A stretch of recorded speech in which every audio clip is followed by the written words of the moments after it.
Good morning. For those of you who may not know who's here, from my very far right, Mr. Gareth Rhodes, Chancellor Jim Malatras. We have Commissioner Howard Zucker to my left. We have Melissa DeRosa, Secretary to the Governor, and we have Robert Mejica, Budget Director. Today is day 277. Believe it or not, 4 important questions that are on everyone's mind. I get asked all the time. Where are we in terms of COVID now? Where are we going in terms of COVID? And when is COVID going to be over? Talk about vaccinations. Sounds like the end is imminent. Fourth question is, what do I get my spouse or significant other for Christmas, Hanukkah, Kwanzaa, other holidays? I have no good advice. On the fourth question, gratuitous advice is get something that is easily returnable. So if it doesn't work, they return it, no harm done. A little more gratuitous advice. I have a birthday coming up. One of my daughters called me this morning and said, what do you want for your birthday? I said, that's up to you, but not a sweater or a tie, which I consider default gifts. They're default gifts. Person can't figure out what to get you. What did they get you? Sweater or a tie. No sweaters or ties. Holiday season is 37 days. We talked about Thanksgiving. It's not about Thanksgiving. Thanksgiving is the commencement of a holiday season. And it goes from Thanksgiving to post-Thanksgiving to Black Friday to commencement of holiday parties to commencement of holiday travel to commencement of holiday celebrations. That is 37 days up to New Year's Day. And I see that as one period of time that is a period of increased social activity. Increased social activity will increase the infection rate. My opinion, personal opinion, is that you're going to see the increase continue all through the holidays.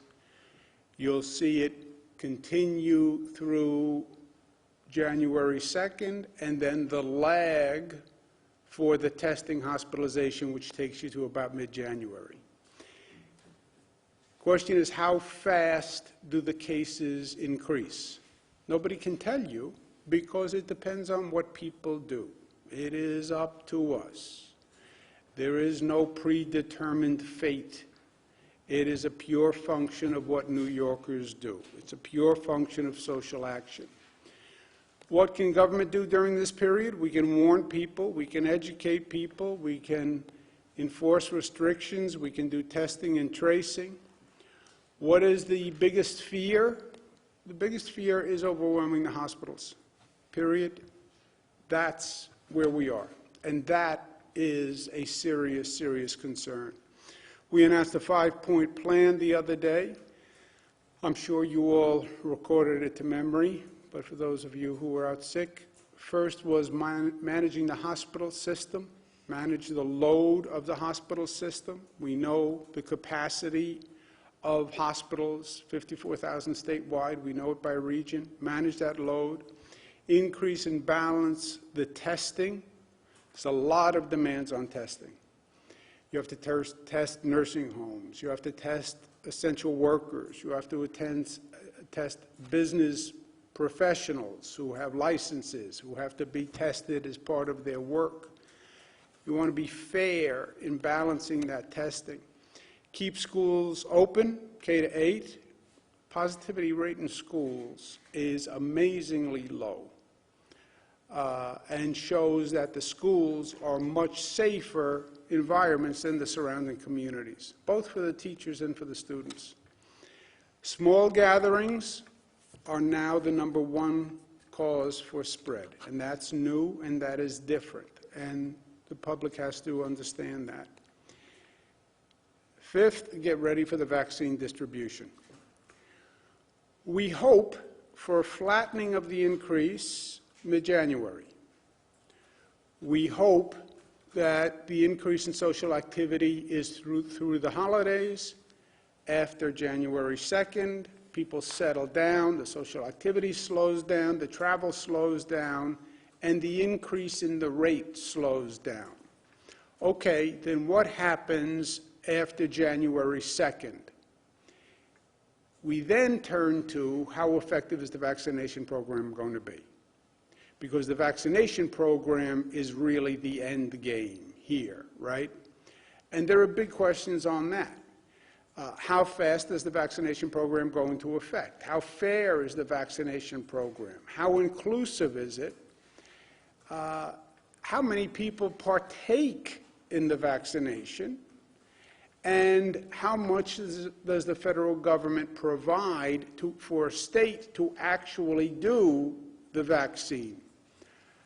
And the percent of participation. You have a very high skepticism rate about this vaccine specifically. You have a high skepticism rate about vaccines in general. Remember what we went through with the measles vaccine, where you had a lot of parents who just did not want their children vaccinated for measles. There's a whole anti-vax movement of people who are skeptical about vaccines. On top of that, you have added skepticism about this vaccine. How long is the plateau? How long is the drop on the other side? Depends on the vaccine production and delivery schedule and the effectiveness of it. When do you get back to the normal economy? Experts will say you need 75 to 85% of the population vaccinated. That is a tremendously high percentage on every level. Administration of it and acceptance of it. There is a range of when the experts will say you can get to that point. Some say as soon as June. Some say not until September. Again, nobody knows because there are too many variables. It may also vary state to state, depending on how well that state does, and depending on the receptivity of that state's population. On the vaccines, we've spoken to the FDA. Dr. Hahn is the commissioner of the FDA. We have a New York panel. The New York panel will review the FDA's approval. Why? Because we know we have existing skepticism about the vaccine. Our panel did not create the skepticism. The skepticism existed, and that's why we created the review panel. Kaiser poll says 60% of Americans are skeptical about the vaccine approval process. Kaiser is not a political organization. Pew poll says about 50% of Americans are skeptical about the vaccine. That is very, very troubling. Because if people think the vaccine approval process was politicized, they're going to be less likely to take the vaccine. You saw the numbers we need to participate. You need 75, 80%. If you start with a public where 50% are skeptical about the vaccine, that's a major problem. To combat that problem, about 7 states said, I understand you're cynical and skeptical about this administration's approval process. We'll set up a New York panel, California panel, to review the approval to help build confidence and to counter that existing cynicism, right? It's not that the states' panels created the cynicism. The cynicism created the states' panels. The FDA and this administration created the cynicism.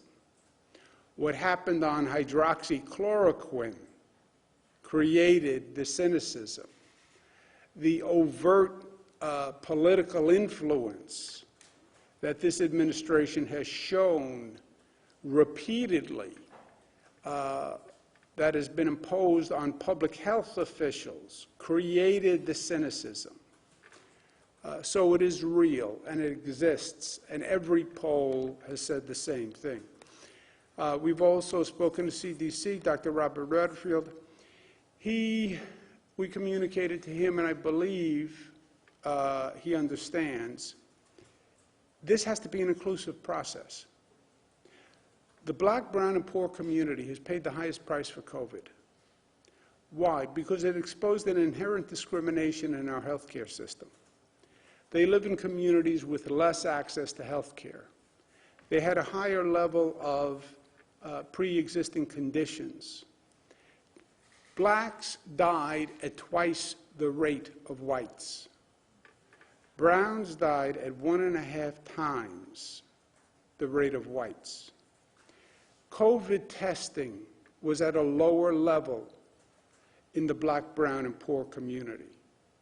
I'm not going to enhance and aggravate the discrimination that has already been manifested by now excluding them or discriminating against them in the vaccination process.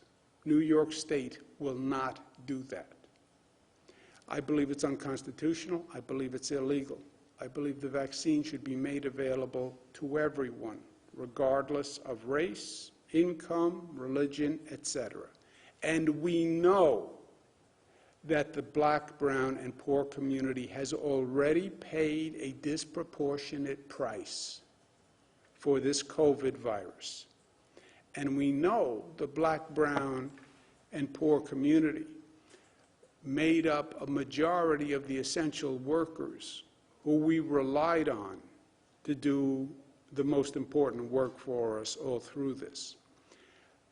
We also know that if you don't have the full participation of the black, brown, and poor communities, you're never going to hit the goal of 75 to 85%.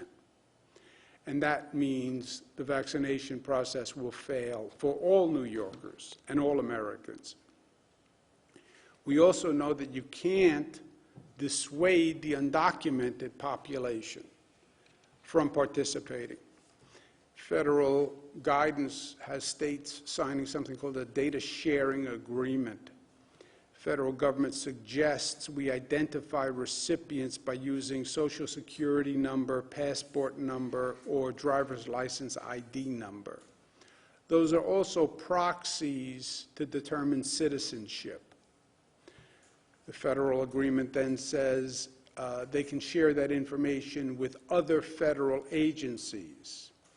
That triggers ICE and Homeland Security. We have lived this fight in New York with the Trusted Traveler Program and the driver's license program, where we know they were trying to get our list to have ICE use it for enforcement actions. And the third variable is going to be the vaccine funding. I'm working with the National Governors Association. The federal government is not providing any funding to speak of for the states to do the vaccinations. Who's supposed to pay for this? How am I supposed to do the distribution? We have a deficit from COVID. You have local governments who are starving and may lay off essential workers. Those are the essential workers you need to do the vaccine program. This vaccine administration could cost the state $1 billion. The federal government has not provided funding to states anywhere near the amount. I've also been speaking to congressional leaders across the board, Senate leaders across the board. If they do a package, there has to be funding to administer the vaccines. It's not enough to say, we'll deliver them to your state. That's very nice. FedEx can deliver them to the state. How do we then distribute it? How do we do the outreach? How do we do the public education? How do we convince 85% of the people to take the vaccine? How do we get into public housing? How do we get into black and brown communities? Who's going to do this, and who's going to pay for it? Yesterday, the CDC's Advisory Committee on Immunization Practices issued formal prioritization recommendations. They recommended frontline healthcare workers and elderly people living in long-term care facilities. That recommendation coincides with the priorities that we had established already. So the CDC's recommendation reinforces the priorities we established. The first vaccine delivery to New York will be 170,000. The federal government distributes the vaccine by percentage of population of that state. So state's population divided by available dosages is what the state gets. There's no discretion in how much the state gets. It's purely a percent of population, which is what they say at least. We expect, if all safety and efficacy approvals are granted, those doses will arrive on December 15th. By the end of December, the administration suggests that there'll be enough to vaccinate 20 million people with 2 dosages, which is 40 million dosages. That means 6% of Americans. Gives you an idea of where we're going to be coming into January. And those 6% will be prioritized as the healthcare workers, seniors in congregate facilities, et cetera. But 6% of Americans having available dosages by the beginning of January, you see how far we have to go.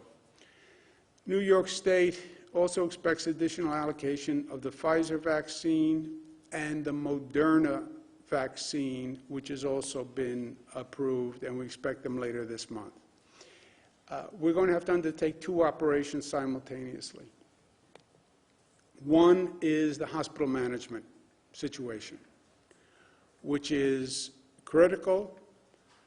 We have to reduce the spread, we have to reduce the number of people going into hospitals, and we have to manage that patient load going into hospitals. We don't want the hospitals overwhelmed. That is job 1.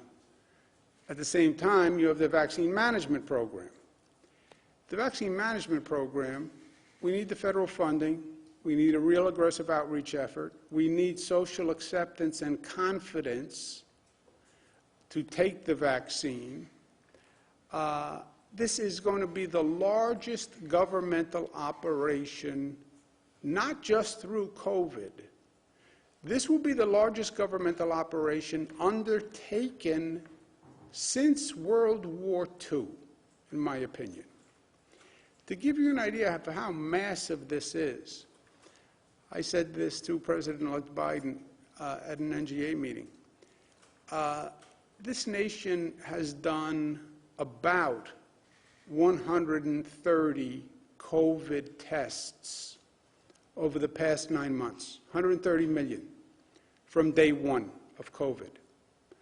We have to do 330 million vaccines, twice. How long does that take you?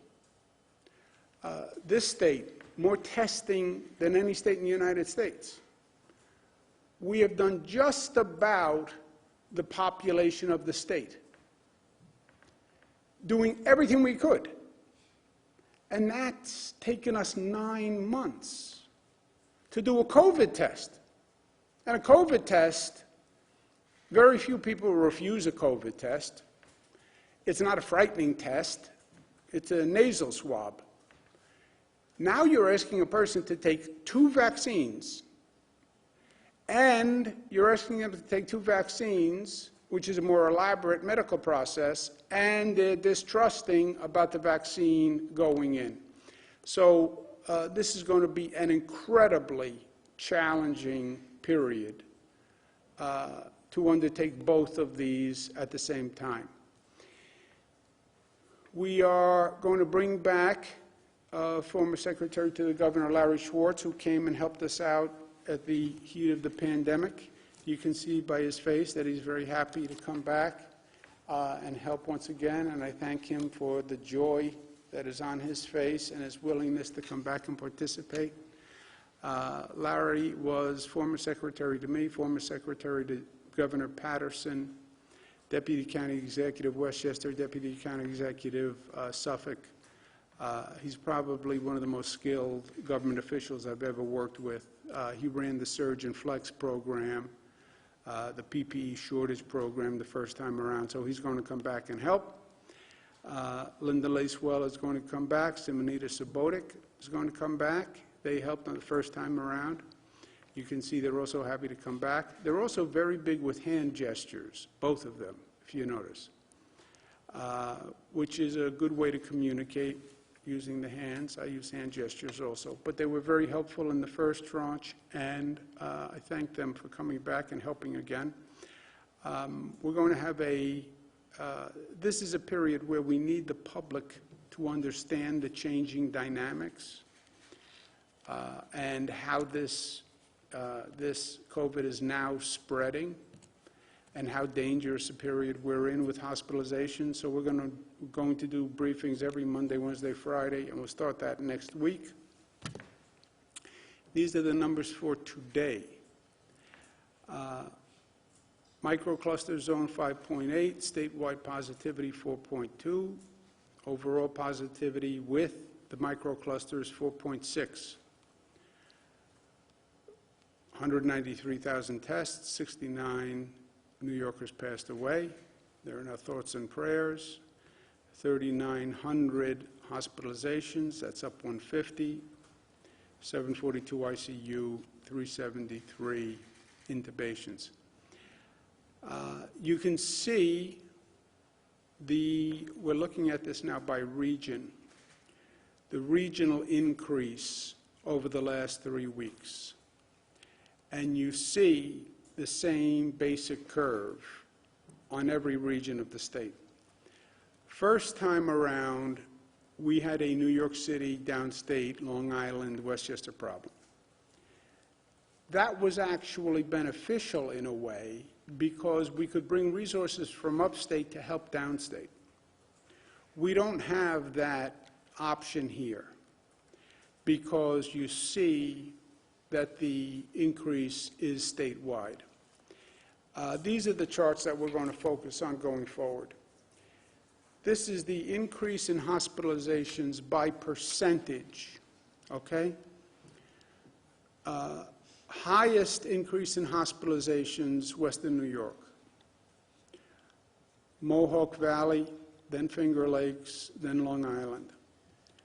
Then Central New York, Mid-Hudson, New York City, Capital Region, North Country, Southern Tier, by percentage. And those are alarming percentages. And we take that into consideration. By number of cases, the prioritization shifts for obvious reasons. By number of cases, it's New York City first, 600 additional hospitalizations over 3 weeks. Then Long Island, 366, Western New York, 307. Now, if you adjust for population, you see Long Island City is very high. Long Island is very high. Western New York is very high. Mid-Hudson is very high by population. And it's important to see it both ways because, remember, the hospital capacity is roughly relative to the population of the region. So New York City is up 600, yes, but New York City has many more hospital beds. So you have to look at the percentage increase, and you also have to look at the number of cases. Bad news, we have another mountain. I know how much you like mountains. I've heard many of your comments about the mountains. I may make another mountain to symbolize the mountain, because I know you like it. That's the bad news. We have another mountain to climb. The good news is the goal line is in sight. And the goal line is a vaccine that we administer, that people accept, That could happen as early as June, could happen as late as September, depends on us. Depends on us how many people go into the hospital, depends on us how many people get vaccinated, how quickly. More good news, New York is starting in a much better place than the other states. We are just starting at a much better place. We have a lower percentage of hospitalizations, lower percentage of hospitalization increase, less burden on our hospitals, pro rata, less of a hospital emergency than the other states. Because New Yorkers have been smart. They did the best job in the country, first time around, going from the highest infection rate to the lowest infection rate. And I have no doubt, if we do what we have to do, New Yorkers will handle this surge better than any state in the country. I also think New York State is going to be stronger and better for it. I know that you don't see it now, but this has been a global period of disruption. People say, well, when are we going back to normal? You're not going back to normal. Life doesn't go backwards. Life goes forwards. The question is, who finds the opportunity? You're going to have new business practices. You're going to have new housing practices. You're going to have different development patterns. There is opportunity for the entrepreneurial economy and entrepreneurial government that seizes those changes. And that's what New York will do, because New Yorkers are tough, smart, united, disciplined, and loving. Questions? Oh, I'm sorry, before we do questions. We have a PSA that we want to show you, which is going to try to talk about the new situation with COVID and how it's changing. Do you want to run the PSA? COVID hospitalizations are climbing nationwide. What can you do to stay safe? Be careful in small gatherings now. It may feel safe because you're with your family and friends, but over 70% of cases can be traced to your households and small gatherings. Be New York tough.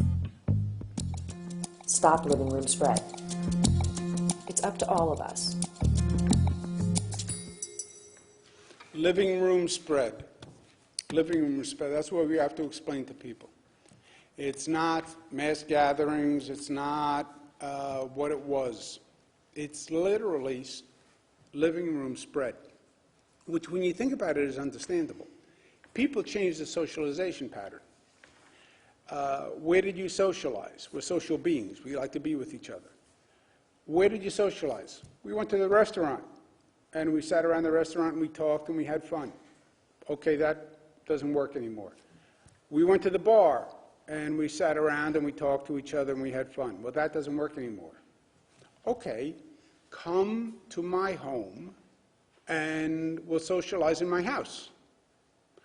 We'll go to Jesse's house on Friday night. We'll watch the game, bring the family, we'll hang out, and we'll have fun. When you eliminated those other options, socialization is not going to stop, especially during the holiday season. It went into smaller gatherings in homes. And that's now over 70%. That concept of living room spread is hard to communicate because the whole orientation is I'm in my house with my family and with my friends. This is my safe zone. I'm sitting in my living room. Of course I'm safe. This is my best friend Jesse. He would never get me sick. It's not intentional. It's not that he knows. He was asymptomatic. I was with my kids. I was with my family. That's where it's happening. That's where it's happening. That's why states, dozens of states, went to no more than 10 people in a home. Kentucky went to no more than 8 people in a home.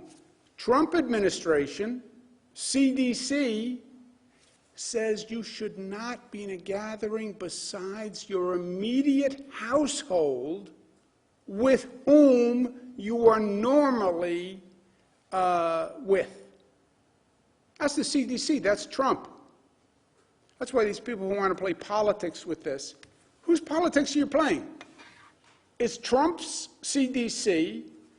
Joe Biden's COVID advisory board says the same thing. The one thing Trump and Biden agree on is this concept of spread in small gatherings. Trump's guidance is more strict than the state's guidance. It's no politics. I mean, you can't dismiss every health official, every Republican health official, every Democratic health official, President Trump, President-elect Biden. I know better than all of them. Okay, maybe you do, but maybe you don't. Who had a question? Governor, there's been a lot of talk in the recent weeks about racial disparities as it relates to COVID, but there seems to be one significant in the city in which you reside that seems to have been unaddressed really for the majority of the year, and that is inner city violence. Basically, there have been 124 shootings in Albany so far this year. The police chief says 96% of the victims have been black, which I think means roughly we're being shot at like 24 times the rate of other groups combined. And for what it's worth, he also says 96% of the victims or the suspects and arrests have also been black. So why do you think that is, and what can be done about that? Well, look, we have a public safety crisis on top of the COVID crisis, on top of the housing crisis, on top of the employment crisis. And am I shocked that crime went up when unemployment went up and desperation went up and it's harder to find a job and people aren't getting any income? No. Am I shocked that crime went up when we have this almost unprecedented tension between police and the community? No. We've all seen the demonstrations after Mr. Floyd's murder. We've seen the tension between the community and the police. It is real. And I think it's having an effect on the public safety across this state, across this country. You see the same thing in New York City. You see the same thing in cities all across the nation. The police departments are under more scrutiny, under more criticism. Community is more sensitive. Situations are causing an increase in crime. Police are more circumspect. Community is more circumspect about the police. And the relationship isn't working. That's why I said, first state in the country, let's be honest. Let's acknowledge the problem. Let's not skirt around it. The relationship is broken. The relationship between the police and the community is broken. The relationship was based on trust and respect. And the trust and the respect has been broken. And divorce is not an option. Divorce is not an option. Well, we won't have police. You don't have that luxury. Poor communities don't have that luxury. Look, let's be totally frank. Do away with the police. Rich people will have police. They'll hire private security. It's the poorer communities. It's the working men and women who can't afford to hire their own police. We need police. We need public safety. Somebody's coming through the window at 2 o'clock in the morning. You want to dial 911. Somebody has to answer the telephone. And that's why I said in this state, every community has to sit at the table. Bring the police, bring the community together, be honest about the issues and the lack of trust, make the changes you want. Look, let me just add one point. Name one other relationship, one other service that has been basically stagnant for this period of time.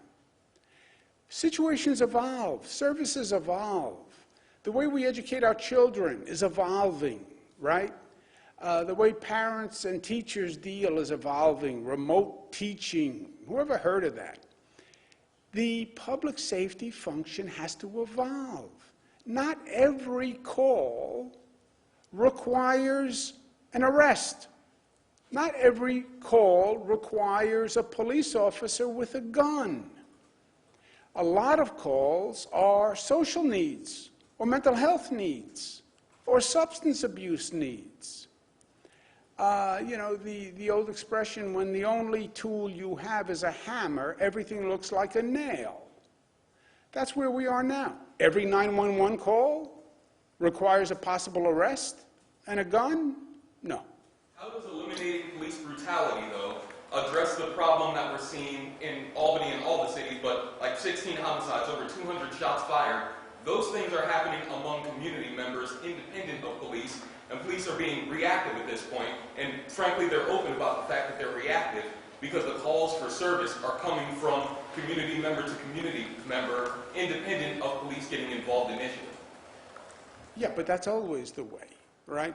There's always an incident in which the police are not involved that generates the need for the police to respond.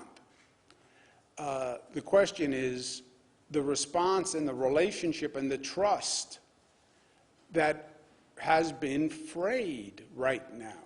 And it has been fraying for years. It ripped after the Floyd murder. Now, you can argue it the other way. Why did it take so long to rip?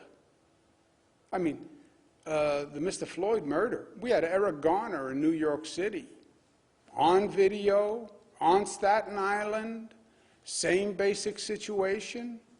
Why this moment did it rip nationwide? I think it was a combination of all of the stress. I think it was COVID and the economy and young people unhappy and a captive audience. Everybody sitting at home and saw that Mr. Floyd murder on that video. But that's where we are. Be honest and then say we have to fix the relationship because we do need police and we do need public safety. But it's time we come to the table and we reimagine what public safety is. And I don't think every response is a person with a gun. I don't. I think there are a lot of 911 calls that require a different set of skills, a different aptitude, and let's make public safety a more responsive service to the community, and let's air the grievances. What use of force policy do you want?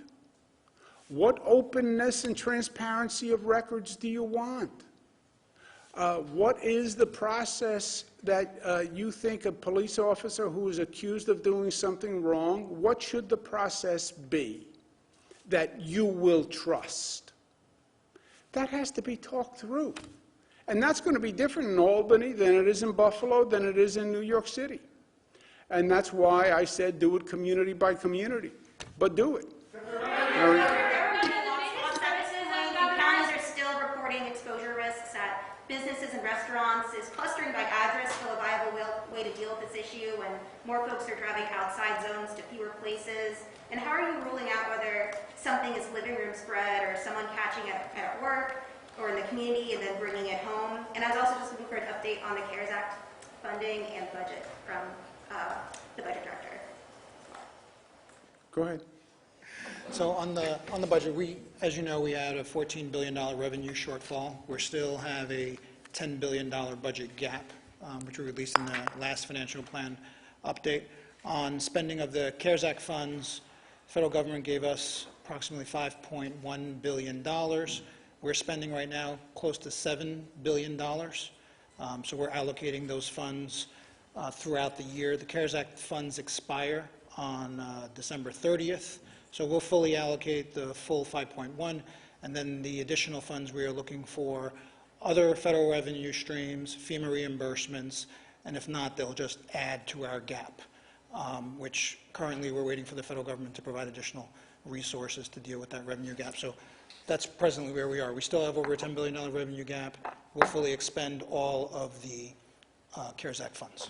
Washington has to pass a stimulus, state and local funding, vaccine funding, or you will see states go bankrupt, which is what Senator McConnell said. Let the states go bankrupt. When states go bankrupt, the nation goes bankrupt. I talk to governors all day long. They're all feeling financial pressure. This was a political argument that had nothing to do with reality. The election is over. Businesses need help. Americans need help. We have to administer a vaccine policy, stop the politics. We use contact tracing data. We have tens of thousands of reports from people who tested positive, who said where they believe they got it. Sometimes they're right, sometimes they're wrong, but the base is so large, tens of thousands, that it is significant and indicative, if imperfect. Jesse? Governor, on the issue of vaccines... I didn't mean your house, that we're coming to your house in general. I certainly hope But not. it's just down the block, and I thought it was It convenient. would be convenient. Leaving that aside for a moment, so the 170,000 doses that the state will be receiving by the 15th of December, can you walk us through some of the other batches that you're anticipating? And you said that basically the CDC had echoed your own kind of plans to distribute this. Can we anticipate that those early doses will go to nursing home residents and healthcare workers? Answer to the second part is yes. Those were the priorities we established in the plan. CDC had this ACIP panel, whatever they call it, came up with the same recommendations that our plan made. The 170,000 doses, who knows the numbers? After the 170,000, we may get a Moderna second batch, but we don't know what the numbers are on Moderna. 170 is just the Pfizer, the first allocation of Pfizer vaccines. We expect additional allocation of Pfizer vaccine in December, and then we expect a Moderna allocation as well. So this is just the first tranche of Pfizer to New York. It's 170,000 doses now, then we get another 170,000 doses in 21 days for those same 170,000 people who get the first round of Pfizer. So it's 2 doses. Do we know anything about the additional tranches that No. are coming? So We have general ideas, as the governor's slide laid out, how many nationwide we expect in December, but this is of the first tranche of Pfizer, this is New York's allocation of that. So it'll be 170,000, those people will be vaccinated, and then the second batch will... Second, third, fourth, It's etc. 170,000 twice. It's not half of 170,000, in other words. They have 170,000 doses. They have the second 170,000 doses for the second dose for those people, basically in hand. It comes like 21 days afterwards or something. Obviously, there's more than 170,000 nursing home residents and or healthcare workers. How are we determining who those 170,000 people will be? Well, the first tranche will be who has the numbers on the healthcare workers together with, well, the healthcare workers have tranches. They have delineations of healthcare workers who are in the most imminent dangerous situations, emergency rooms, et cetera. You then have nursing home residents and nursing home staff, right, which is at the top of the first tranche. Nursing home residents, we say, are how many? 85,000. 85, and nursing home 130,000. staff, 130. So you have 80 residents of nursing homes and 130,000 staff. So you're at 210 just to do nursing homes and staff. Right, but obviously that's more than 170,000. 170,000. Yes, so you won't get to that, you won't complete that in the first 170,000. Now, again, 2 weeks later, we're supposed to get a Moderna tranche.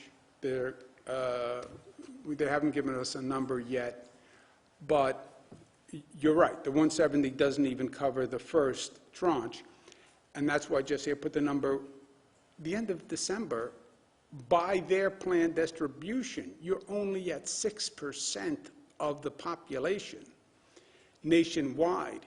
If you're 6% of this state, you're not going to be out of those first tranches of nursing homes, nursing home workers, healthcare workers. Excuse me, guys, excuse me 1 second, and just talking over everyone else, let's hear you. No one's going anywhere. We'll answer the question. On the 70% of of infections coming from indoor gatherings, where are those statistics coming from? Rob, you want to do? The contact tracing data. So we've been able to contact trace the data. We had about 140,000 infections between September and November 20th. The data we've been able to track about 20% of those to a specific source, and that source goes back to households and social gatherings that are not following the rules. Does that change your thinking on bars and restaurants, salons, things like that? Yeah, well, what's happening, that's why we're looking at the data. First, the salons and the gyms have new protocols and fewer attendees, frankly, and fewer people can go to a gym, and the nail salon workers have to be tested. You are seeing a reduction in the cases in nail salons, gyms, net reduction in restaurants, large gatherings, because the social behavior has changed. You know, this is a case of first impression for everyone, but you think back, you could sort of understand what happened. You go to a restaurant, you have to sit there in a mask, you have to sit distanced. You normally go to a restaurant not just for the food, right? You go there to socialize and hang out and spend time. It's not conducive to that anymore. It's not conducive to do that in a bar. Well, then let's just go to somebody's house. And that's what people are doing. And I don't want to be in a large group, so let's be in a small group in the house. 15 people, 20 people, we'll watch a ball game, and it's just us. You know, we all know each other. There's a false sense of security in that, you know. There's a real false sense of security. I feel it with myself. You know, my daughters are coming over. Yay, my daughters are coming over. Yeah, your daughter could infect you. Oh, she would never do that to me. One of them might. She would never do that to me. Yeah, except it's unintentional. And yeah, you can be best friends. It can be your daughter. It can be your spouse. But it is, people have migrated to small gatherings. And that's where the spread is. And Governor, thank you very much. I have two questions on nursing homes. To date, the biggest criticism we've faced through this is regarding nursing homes during the pandemic. It's been more than 100 days since the hearings took place with the state legislature, a bipartisan effort to find out the problems in nursing homes. My question to you is, why not reach out to your critics and address nursing homes on a regular basis to get all of the issues that were presented in those hearings addressed to make nursing homes in this state the best in the entire country? And I believe that's exactly what we have done. The criticism, if you remember, I believe was politically motivated. It's when states were all, that had COVID, were all Democratic states, and it started by the administration. You don't hear the administration saying it anymore because now COVID has also hit the red states, and frankly, the red states have a worse nursing home problem than the blue states had. You look at what's happening in Florida, you look at all these states now. New York is number 46 out of 50 in terms of percentage of deaths in nursing homes. 46 out of 50. And we do have state-of-the-art protections. We did a thorough report. What happened in nursing homes, what is still happening in nursing homes. The infection came into a nursing home when staff brought it in with asymptomatic spread, which we were told didn't exist early on. If you remember, I'm not recommending you read my book because that would be a tedious thing to ask someone to do. When this started, we were told there was no such thing as asymptomatic spread. Spread came when a person sneezed or coughed or did something. That's where spread came from. And that's what people were told. 3 months later, they say, oh, no, no, no, no. The spread can come from asymptomatic. Yeah, so now you had all these staff walking into the nursing home. They're not sneezing, they're not coughing. You had family members going to visit people, not sneezing, not coughing. That's where it came from. Did you want to make a point? No, I would just also add, Ann, there have been many, many steps that we've taken since the spring when the pandemic first began and lessons learned that we've made to try to make nursing homes even safer, including things that we've been criticized for by the same publications and opponents for doing because they said they were too strict. Banning visitation except when a nursing home has been 14 days clear without a single case, requiring twice weekly testing of all staff. We're now also requiring a test of any visitor that comes in.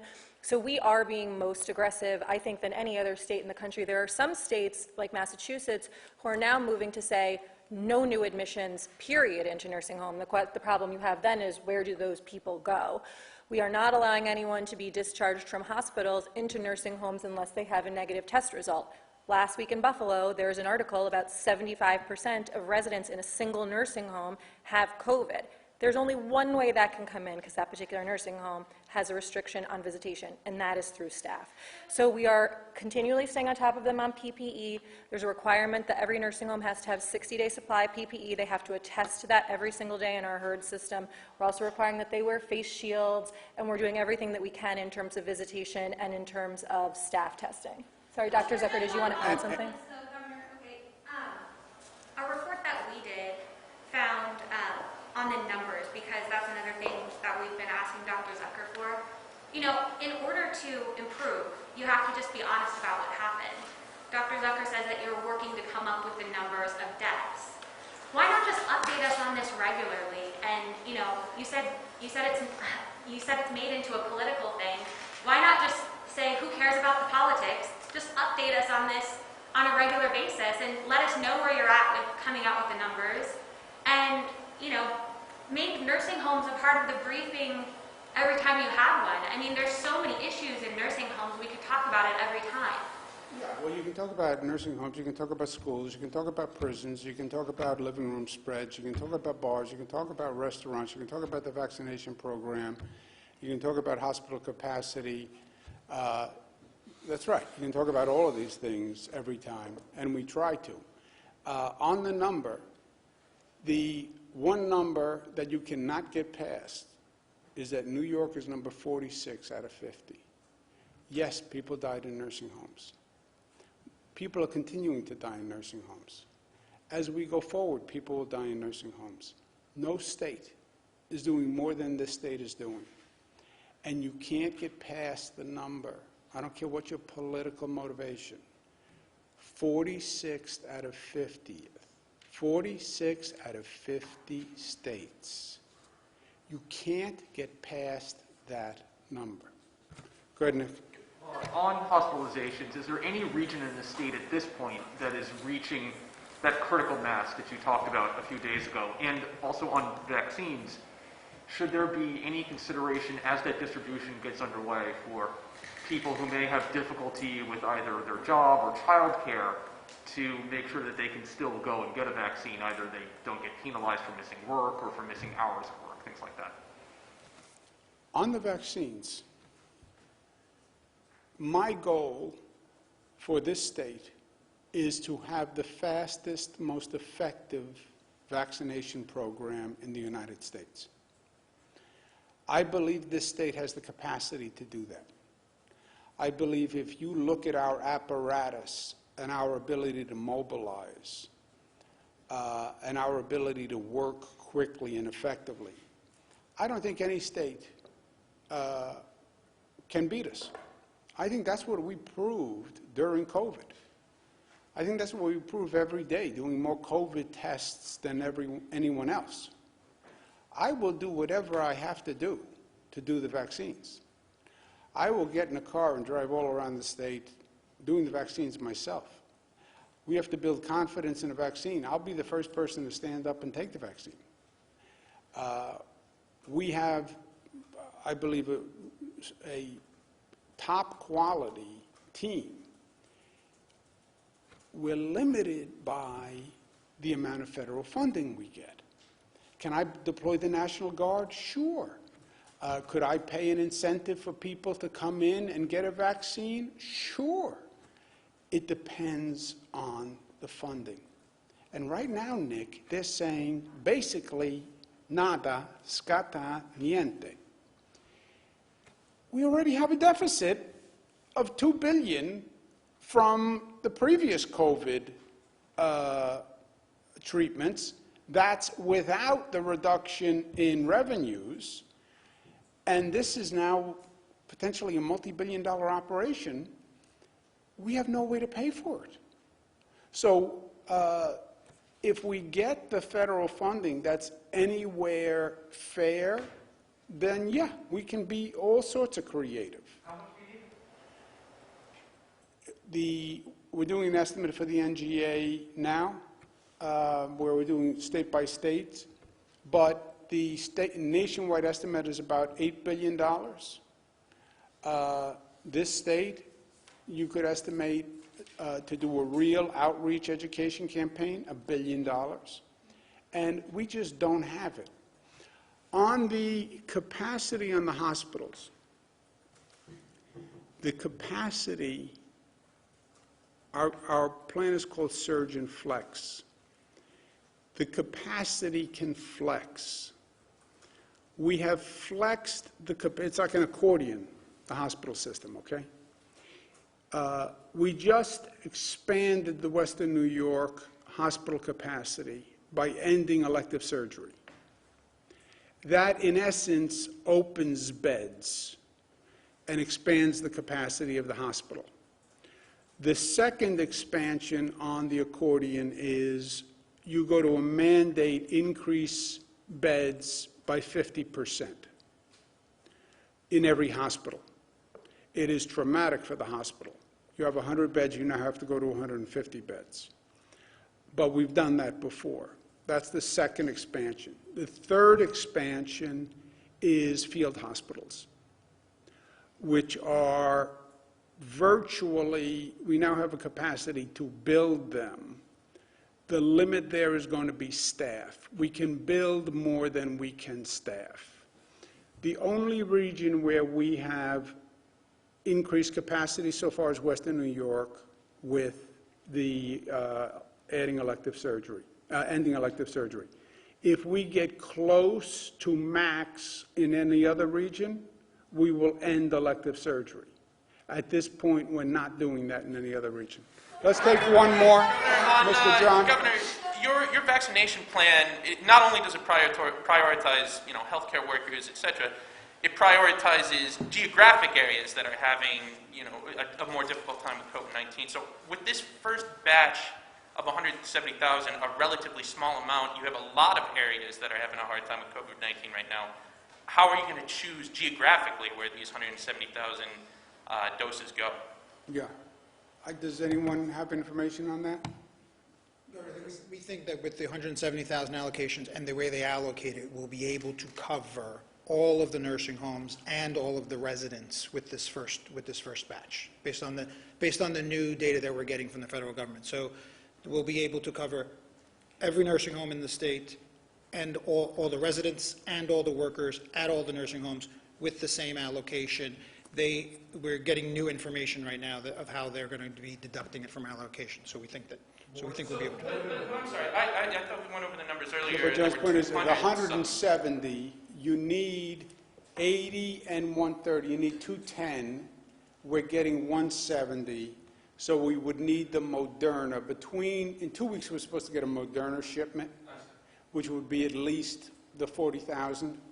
So between the 170 and the Moderna, we would cover the entire nursing home and worker population. So is that only, so not hospital sorry? workers, not No. healthcare workers? No, So you the don't- first batch is going to be exclusively nursing homes? Well, you have nursing home and workers.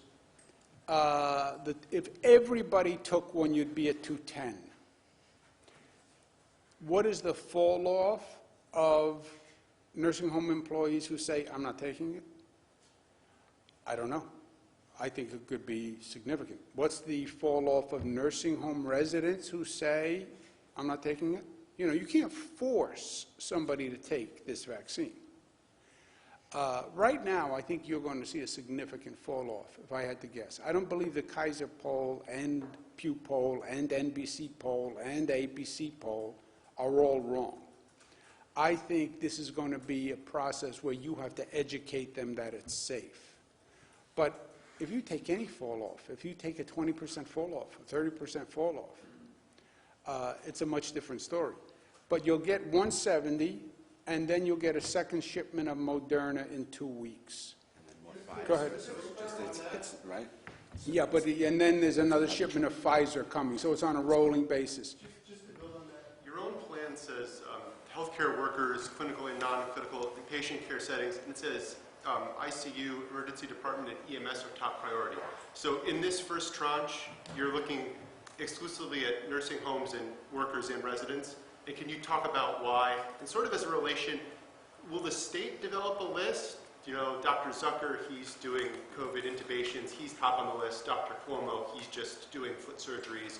He probably doesn't need it as soon as Dr. Zucker does. Does the state develop that? How do we deal with that? We have looked at this, and this is where the prioritization of different healthcare workers, those in the ER who are exposed to patients coming in, ICU as well.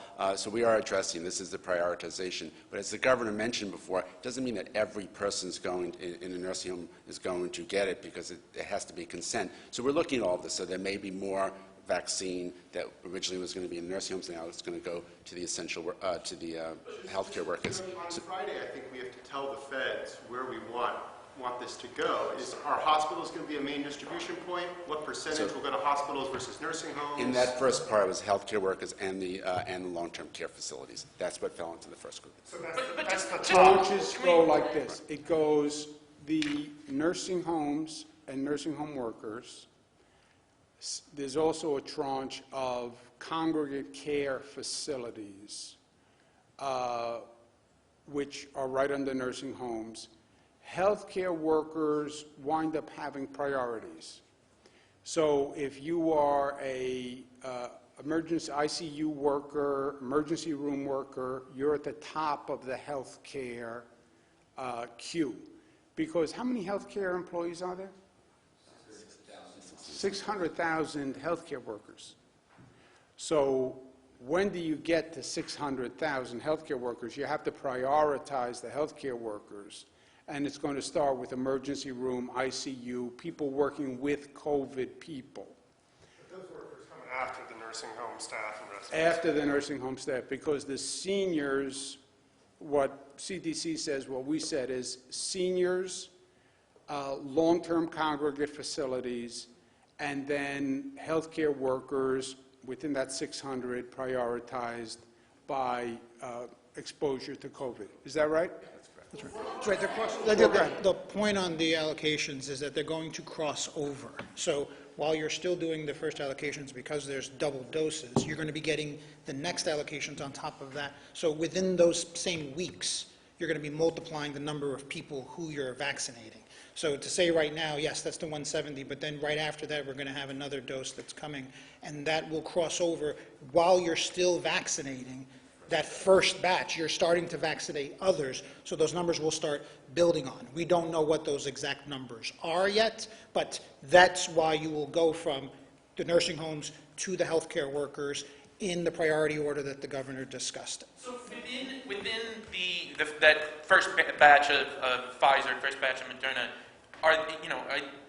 nursing home patients nursing home residents and workers are prioritized. Are they also going to be prioritized in areas with high prevalence of COVID first within that 170 batch? Well, I think the point was that we think that we're going to be close to being able to do all, right? So I think we're very close to be able to do, so the governor's point is that we'll be able to do, with that first allocation, we should be able to do all of the nursing homes, all the residents, and all of the workers, so you're not picking and choosing. Go ahead, doctor. Go ahead. You have to remember that we, 24/7, we look at any cluster in a nursing home. If someone comes in to a nursing home, a staff member, and brings it in, we want to be sure that all of those residents are protected, even if there was no one in that nursing home that had it yet. So we want to protect all the residents there, want to protect the staff so that they aren't bringing it in. What you do know is this, John, just to clarify, what you do know is this, John. Between the 170, maybe the 170 itself does all the nursing homes and staff, because you're going to have a fall off on the number of people who are going to take it. And again, I'm afraid of that fall off, because they're saying you have to get to 75, 85%. I don't think you're going to be anywhere near that in the beginning. So you might be able to do it on just the 170. For sure, you'll be able to do it with a tranche of Moderna, which is supposed to be right around the corner. And then they say there will be a constant every 7-10 days, another shipment, another shipment, another shipment, so it'll be on a rolling basis. What should happen if a nursing home patient or worker declines to take the vaccine? You can't, we talked about this, you can't mandate that somebody takes the vaccine. Or we're not mandating, and I don't think it would be successful, if you said, I think you'd have months of court battle. You must take the vaccine. We're trying to do it the other way. Education, show that it's safe. The New York panel, we're putting together a public relations campaign where people are going to take the vaccine publicly to show people that it's fine. There's more skepticism, I think, in the black and brown community, even higher. So we're going to make special efforts there. You know what you could get me for my birthday? What's that? You take down that Grinch post. Oh,